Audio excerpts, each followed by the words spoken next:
Bersibun ni rambak anong penyiat i rambak Shnong dua tiang sobat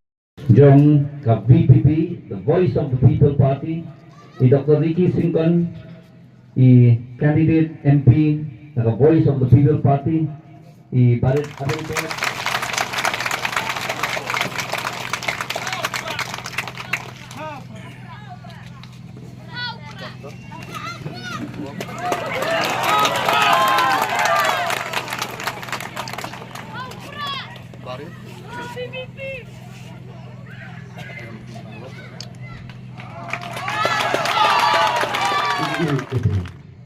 But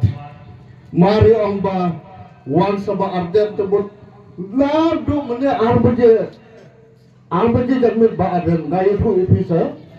layat tip bom lung kekenaannya hau pura si hau pura so ngalawat ini dah kena kebencet ini bom juga bom kadai nas mau ini nak budak ngaya tu aku berbaik Shnong ngada ya lagi kata bom ja suat dia bom hau pura siau pura matagi kena keberit isok sau dong ngada orang dia orang kudarit keberit pisang ni yang ini nol amet orang aku ban yoi lah ban pek yo to presiden barangba jong kasen PPP betul sih dia pek dekat dor ke jauh bat ngam